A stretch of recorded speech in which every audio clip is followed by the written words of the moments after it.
आइए सुनते हैं मालती जोशी की लिखी कहानी रेशम के धागे। दोपहर को सारे कामों से फुर्सत पाकर मैं सोने जा रही थी कि मन ने आगाह किया, राखी को अब कुछ ही दिन रह गए हैं। अगर एक दो दिन दोपहर के आराम की कुर्बानी नहीं दी तो राखियां समय पर नहीं पहुंच पाएंगी। इस चेतावनी के लिए मैंने मन को धन्यवाद दिया और वार्षिक पत्राचार का सारा सरंजाम लेकर डाइनिंग टेबल पर आसन जमा लिया। सरंजाम मतलब राखियां, लिफाफे, गोंद की शीशी, टिकट, पते की डायरी, रोली की डिबिया और चीनी की बरनी। ये सारा फैलारा लेकर मैं कुछ देर तक यूं ही बैठी रही। समझ में नहीं आ रहा था कि किसके पत्र से शुरुआत करूं। सच तो ये है कि इतने सारे पत्र एक साथ लिखने की कल्पना मात्र से ही मुझे झुरझुरी हो आई थी। हर साल सोचती हूँ कि हफ्ते भर का प्रोग्राम बनाकर रोज एक एक दो दो पत्र लिखूंगी, पर ऐसा कभी नहीं हो पाता। एक साथ ही सारा भार आ जाता है। मैं बौखला जाती हूँ। अंकिता ने तो एक बार सुझाव भी दिया था, मम्मी एक अच्छा सा पत्र लिख लो और उसकी चाहे जितनी कॉपियां करवा लो, ऊपर बस मामा लोगों के नाम भर लिखती जाना। सुझाव अच्छा था, पर मेरे मन ने स्वीकार नहीं किया। आजकल कौन किसको पत्र लिखता है? साल भर में एक ही बार राखी के बहाने तो लिखना होता है। मेरी कोशिश रहती है कि हर पत्र में एक पर्सनल टच रहे। ऐसा फोटोकॉपी में कहाँ हो पाता है। मैंने निखिल भैया के पत्र से शुरुआत करने की सोची। यूं तो ममेरे भाई हैं, पर भाइयों में सबसे बड़े हैं, इसीलिए उन्हीं से श्री गणेश करने का निश्चय किया। लेटर पैड पर तारीख आदि लिखने के बाद बस आदरणीय भैया भर लिख पाई थी कि बिटिया रानी दंदनाती हुई घर में दाखिल हुई। धीरे चलना या बोलना तो इन लड़कियों ने सीखा ही नहीं है। अरे वाह, मम्मी की राखी की दुकान शुरू हो गई। ढंग से न बोलने की तुमने कसम ले रखी है क्या? ये दुकान क्या होती है? मैंने डांट लगाई। दुकान ही तो है मम्मी, इस हाथ दे उस हाथ ले। हाँ, एक जमाने में इस लेने का भी अपना आनंद था। तब 5 रुपए का नोट भी दुनिया भर की खुशियां दे जाता था। अब तो मन भर गया है। बस यही दुआ मांगती हूँ कि वो लोग सलामत रहें और मैं हर साल उन्हें राखी भेजती रहूं। मैंने बेवजह भावुक होते हुए कहा, पर अंकिता का ध्यान मेरी ओर नहीं था। वो मेज पर रखे लिफाफे गिन रही थी। बाप रे मम्मी, ये इतनी सारी चिट्ठियां लिखोगी तुम, और वो भी हाथ से? Wastage of energy. बाजार में एक से एक धांसू कार्ड मिल रहे हैं, बस नाम पता लिखो और पोस्ट कर दो। ये देखो। और उसने अपने पर्स में से एक खूबसूरत कार्ड निकाल कर दिखाया। कार्ड वाकई धांसू था। ऊपर भाई बहन का एक प्रतीकात्मक स्केच था।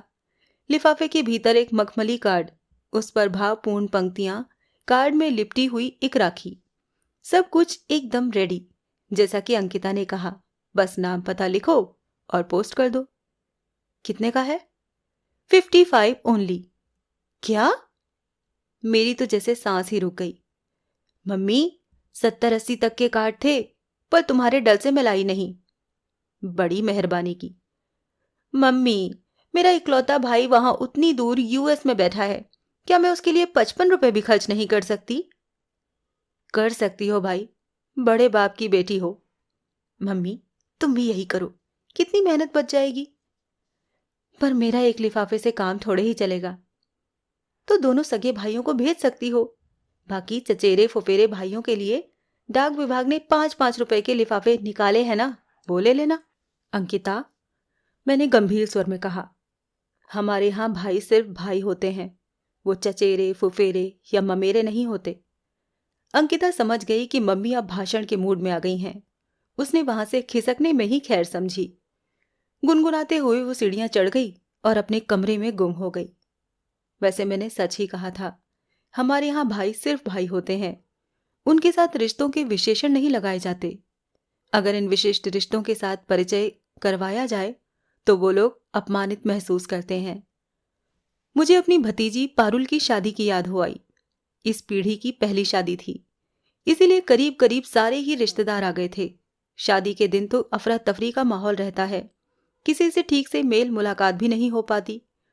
दूसरे दिन दुल्हन की बुआ के नाते मैं बेतकल्लुफ होकर सबका परिचय करवा रही थी। जब मैं करीब करीब 10-15 भाइयों को पेश कर चुकी तो दूल्हे के मामा जी हाँफ गए। बोले, बहन जी, क्या ये सब आपके सगे भाई हैं? मैं चुप रह गई। क्या जवाब देती?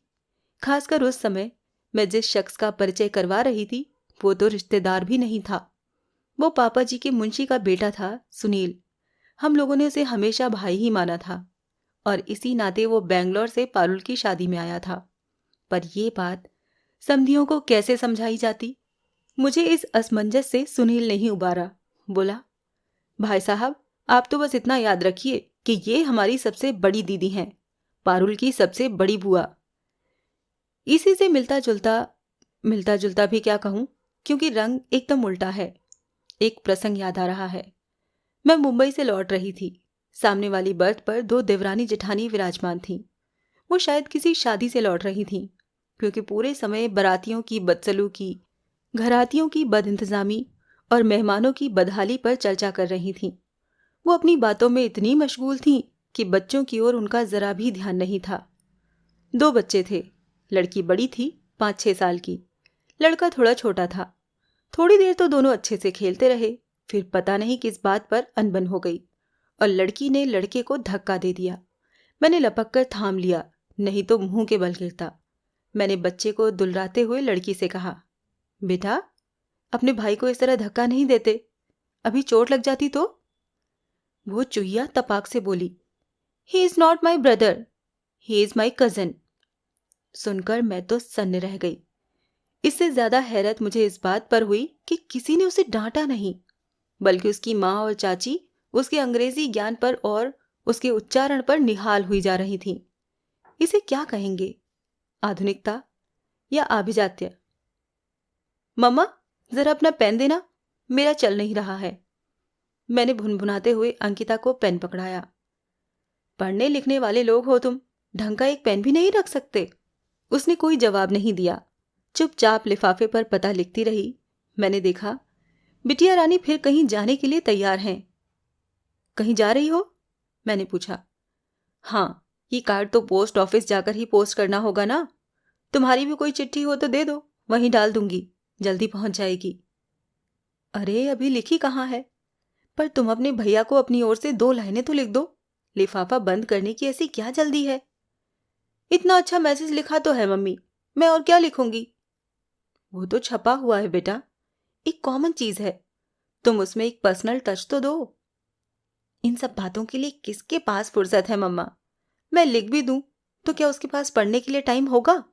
इतना बिजी शेड्यूल है उसका। राखी निकालकर कलाई पर बांध भी लेगा तो बड़ी मेहरबानी होगी। मम्मा, अब ये सब बातें बस फॉर्मेलिटी रह गई हैं। जितने दिन चल जाए बहुत हैं। No my child, it is not a formality, मैंने कहा, पर वहां सुनने की फुर्सत किसे थी? बिटिया रानी तो अपनी स्कूटी पर फुर हो गई थी। पता नहीं हमेशा ही कितनी जल्दी में रहते हैं ये बच्चे। क्यों रहते हैं? इस भागम भाग में कैसे रिश्तों को सहेजेंगे, संवारेंगे? समय ही नहीं है, जबकि हमारी पीढ़ी की सारी ऊर्जा इन रिश्तों को निभाने में ही खर्च होती रही है। मन हुआ किसी दिन अंकिता को पास बिठाकर इमरती की कहानी सुनाऊं। इमरती मतलब जमुना मौसी की बेटी। जमुना मौसी माँ के यहाँ चौका बर्तन करती थीं। माँ के राज में हम लोगों की मजाल नहीं थी कि घर में काम करने वालों को नाम लेकर बुलाएं। बुआ, मौसी, चाची, चाचा, कोई न कोई रिश्ता बनाना पड़ता था। तो जमुना मौसी के स्वर्गीय पति की इकलौती निशानी थी इमरती। मौसी उसे टांग कर ही सारे घरों का काम निपटाती थीं। 6-7 महीने के भैया को पहली राखी इमरती ने ही बांधी थी। हम बहनें तो बहुत बाद में इस धरती पर आईं। वो राखी का सिलसिला एक बार जो शुरू हुआ तो आज तक चल रहा है। इसी रिश्ते के चलते माँ ने इमरती की शादी में 21 बर्तन, 7 साड़ियाँ, कान के झुमके, नाक की लौंग और न जाने क्या क्या दिया था। इसके बाद घर में जब भी किसी की शादी हुई, इमरती के लिए साड़ी जरूर आई। बड़े भैया के यहाँ बेटा हुआ तो वो बाकायदा ढोल धमाकों के साथ झूला लेकर आई थी। पिछले साल इमरती की बेटी की शादी हुई। मेरे पास भी कार्ड आया था। सोचा, चलो इसी बहाने पीहर का एक चक्कर लग जाएगा, भैया भाभी से भी मिलना हो जाएगा। घर पहुंचकर देखा, ड्राइंग रूम के कोने में कपड़ों के 4-5 गट्ठर बने रखे हैं। भाभी, ये क्या है? मैंने पूछा। इमरती दीदी के भात का सामान है। पर अपने यहाँ तो ये रिवाज नहीं है। पर उन लोगों के यहाँ तो है, और उसके तो कोई और भाई भी नहीं है। भात नहीं जाएगा तो ससुराल में उसकी नाक नहीं कटेगी। बचपन से इन्हें राखी बांधती आई है। भात का हक भी इन्हें ही अदा करना चाहिए। तो कब चलना है? क्या पता, वो तो भात मांगने आई ही नहीं। मैंने इनसे लड़ाई भी मोल ले ली, इतने पैसे भी खर्च हो गए, और वो महारानी आई ही नहीं। मुझे एकदम ताव आ गया। रिक्शा करके मैं उसी दम उसके घर पहुंची। मुझे देखकर वो बहुत खुश हुई, एकदम गले से लिपट गई। मैंने उसके इस हार्दिक स्वागत को नजरअंदाज करते हुए कहा, वैसे तो भैया भैया कहते तुम्हारा मुंह नहीं सूखता, और बिटिया की शादी में उन्हें ही भूल गई। वो एकदम सकपका गई। कार्ड भिजवाया तो था। अपनों के यहाँ कार्ड भिजवाया जाता है? भात मांगने जाती तो क्या छोटी हो जाती? वो एकदम रोने लगी। मैं जाने वाली थी, पर कंचन के बापू ने मुझे रोक लिया। बोले, राखी बंधाई तक ठीक है, भात मांगकर उन भले आदमियों को मुसीबत में मत डालो। उन्होंने कहा और तुमने मान लिया। कह नहीं सकती थी कि मेरे भाई इतने गए गुजरे नहीं हैं? मैं तो गर्जन तर्जन करके घर चली गई। मुझे घर पहुंचे मुश्किल से घंटा भर हुआ होगा कि दरवाजे पर गीतों का सम्मिलित स्वर सुनाई दिया। अपनी देवरानी, जेठानी, नंदों और भतीजियों के साथ इमरती भात मांगने आई थी। भाभी ने उसे ससम्मान विदा किया। फिर हम लोग गाजे बाजे के साथ उसके यहाँ भात लेकर पहुंचे। दरवाजे पर हमारा जोरदार स्वागत हुआ। भैया भाभी ने पूरे परिवार की पहरावनी की। कंचन को चंदेरी साड़ी के साथ पायल और कान के टॉप्स भी दिए। मिठाई के टोकरे भी साथ में ही थे। सारा कार्यक्रम गीत संगीत के साथ सा आनंद संपन्न हुआ। उस दिन हल्की बूंदाबांदी हो रही थी। उस समय कातर मधुर स्वर में गाया इमरती का गीत आज भी मेरे कानों में रस घोलता है। मत बरसो इंदर राज, मेरा रतन भतैया आएगा।